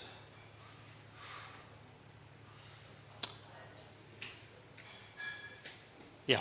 Okay, so I'm going to skip that previous one. I want to quickly talk about my most recent app. This one is probably most relevant to developers. So this one will not be published on the app that users see, or the end users see. It's going to be available on the Dev SDK. So if you've installed the APK that's meant for developers, you might spot this app. It's called ayoba. So again, on the theme of leveraging on the shoulders of giants, or making use of platforms that exist already, this particular micro app uses the full power of OpenAI on Azure. So this is your ChatGPT clone, if you'd like. It's an open source project that Microsoft makes available to anybody that wants to build their own ChatGPT application. And this particular one is grounded and trained on the developer documentation that's available on the ayoba site, right? So this was something I spun up last week. It took all of 6 hours to get up and running using the open source platform. In fact, you can do it quicker. There's a click to deploy app button on the GitHub repositories that will get the environment up and going almost instantly. The reason it took me a little bit longer is I wanted to train the actual bot on the developer documentation. And the idea behind this one here is to help you ideate around whatever concept you have, and also get a quick head start in terms of developing on ayoba, right? So you can ask this bot questions like, I've got this idea for XYZ micro app on ayoba, how do I go about doing it? It will reference the developer documentation and help you along, okay? I think I've got some, this is what the architecture looks like. Very, very simple. It's got Azure App Service as the compute engine behind this. It's connected to the Azure OpenAI APIs, and it makes use of the cognitive services, the search services, in order to index and search through the ayoba documentation. So very simple architecture. You don't need to know much about this. On the repo, just click deploy, and this is what gets spun up in the back.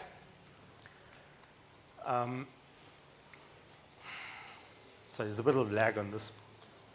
There we go. Yeah? Sure. So here's an example of an interaction with the bot. I've just copied and pasted straight from it. I asked it to help me redesign that same Magic 8-ball app that I showed you earlier, the one that took me 20 hours. This took all of 60 seconds for the app to do. It's very, very similar code to what I had developed for the micro app that I had put together previously, but this time generated by AI engine.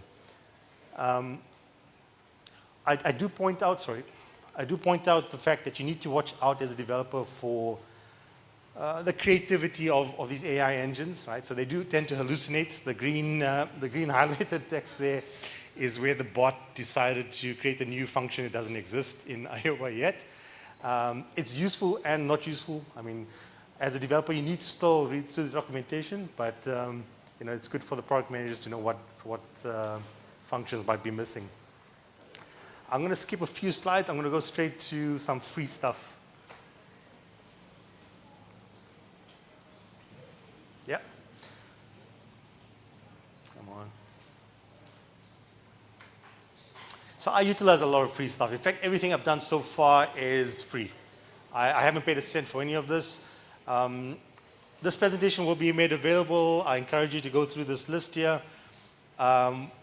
I think the top one that I'll probably mention here, if you are thinking about doing your own startup, have a look at Founders Hub from Microsoft. Lots of good free resources, $150,000 worth of cloud credits that are available to you. But there's a whole bunch of other free and open source tools that I would recommend you look at that will make your journey towards developing a micro app a lot easier. Thank you so much, and if there's any questions, I'll take them as well. Yeah.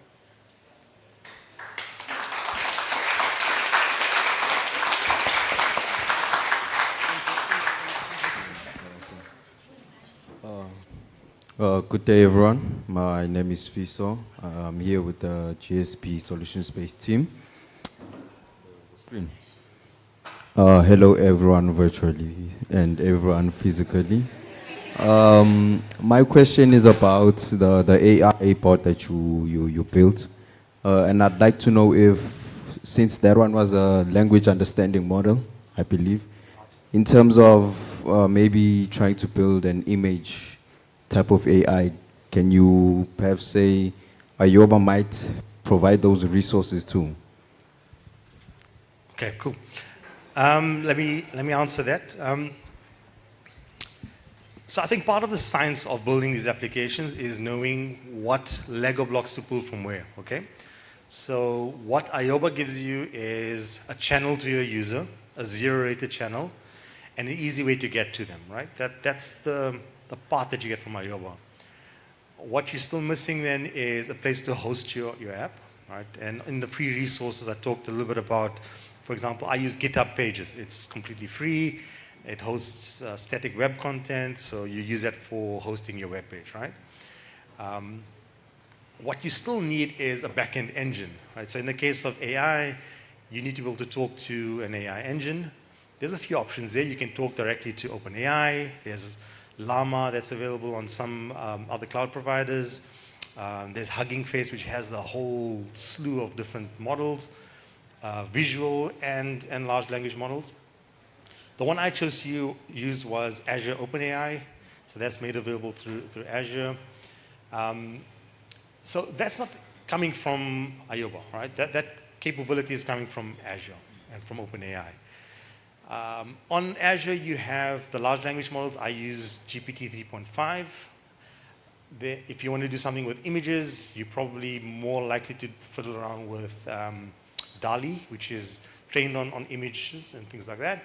Or you could even look at something like GPT-4, which is able to do large language models, and it can do images as well, right? So it just depends on where your idea is. My advice is play around with all of them and see what fits best. Okay? Cool. Hey guys, so I'm Wisani from Fantia, and I'm working closely with David to help them onboard new micro apps onto the ayoba platform, right? So now my question is, there's like a problem when it comes to onboarding these new micro apps, because now people don't want to actually like submit their documentation, like IDs or CIPC documents, right? Like that's why most of these micro apps like aren't getting published, right? So now I want to understand like how can we actually like simplify that process so that like they kind of like submit maybe their IDs or like company numbers, right? So that like the whole thing like is streamlined and like it's fast for them to actually like onboard, right? Because now like on the developer portal, there's like so many micro apps, but like on the actual micro, like the ayoba platform, like there aren't so many, So I want to like understand that and probably like find a way to like streamline that process so that it's easier for me as like a third-party partner to ayoba to like onboard these new micro apps. Thanks. Thank you so much. Yeah, I mean, I came across the same thing, by the way. So I'm also on the developer side, and it was something new that I spotted as well. I had to put my ID number, and especially when I was doing the app on behalf of Microsoft, I had to first, check if I'm allowed to put my own details on the Microsoft app. So I'm not going to be able to answer that, but one thing I can say, so maybe Dylan, you pick this up. One of the reasons we're having this event here, right, this developer engagement session is exactly this, that the team wants feedback. The product team behind the developer experience wants feedback from actual developers on what's working, what's not working, what needs to be fixed, where are the bottlenecks, right? So I think let's have the conversation afterwards with Dylan and team, get that feedback, and hopefully, they can make the changes. Yeah?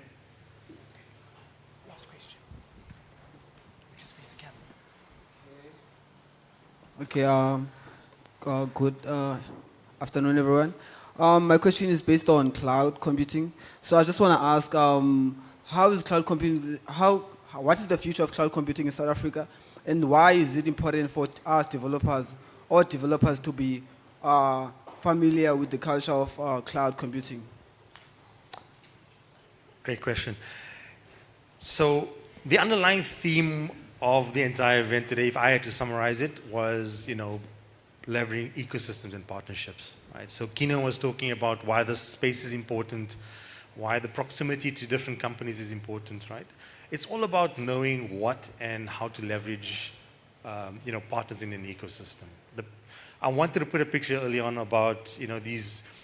If you look at marine life, you look at a whale, there's always these little fish that are hanging around the whale and, taking advantage of when the whale is eating some food, they eat all the little bits on the side and things like that. Animals don't live alone. They're always living in an ecosystem, and that's how they thrive and grow. And similarly, if you want to live in the tech environment, you have to be part of the ecosystem and knowing what parts of the ecosystem to leverage at what time. ayoba for zero rating and access to customers. Cloud for hosting your compute. ayoba does not, for example, themselves have their own infrastructure, right? They leverage the cloud. So you need to know which problem it is that you want to solve, right? As a company, as a product developer, and that's the area that you should be focusing on. If your service is around creating compute and infrastructure, then all well and good, go and invest in infrastructure. But if that's not your core concern, if that's not the problem you're trying to solve, then you're better off leveraging what exists there, right? You're better off leveraging the cloud. So one of the reasons I joined Microsoft, for example, is they set up this initiative called Africa Transformation Office about 2.5 years ago with the idea of investing in Africa, right? So this is Microsoft putting aside money and saying, we want to invest in Africa, we want to make an impact here in Africa, right? So Microsoft's ultimate aim is to impact every user and organization in the world, right? That includes Africa. So there's a lot of focus on Africa, a lot of recognition that there's so much of potential in Africa. South Africa was one of the first countries to have a data center from Microsoft. And all the other cloud providers are starting to do the same, right? So there's AWS, GCP. Google also announced, I think earlier this year, that they're going to be investing a data center in South Africa. So, the infrastructure is arriving here on our doorstep. We should use it, right? It's something we can leverage. It just makes complete sense to do so. Cool. Any other questions, online or other? No questions. All good. Thank you so much.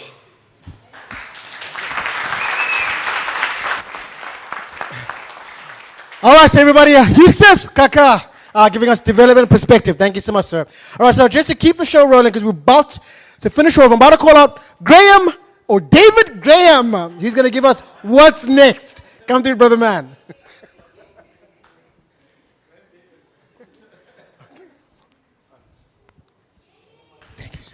Thank you, brother man. You're very consistent. Like, it's amazing with names.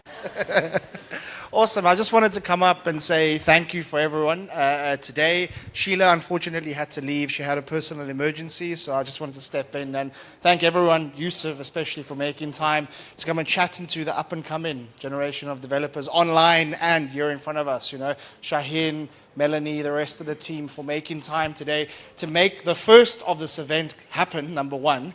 And just to kind of understand what's happening next, we plan to run these once a quarter, if it all works out, to have an open forum like this, because you touched on it quite well, where we need to understand what we're doing is working, and we need to understand where it hurts and where it's not good. And I can sit up here and pitch ayoba in my sleep, but the end of the day, the developers, the businesses, the people using the platform are the ones that are feeling that experience from a point of view that I would say maybe not as jaded as we would be as ayoba, because it's our product and we believe in it so much. It could never be wrong and everything's fine.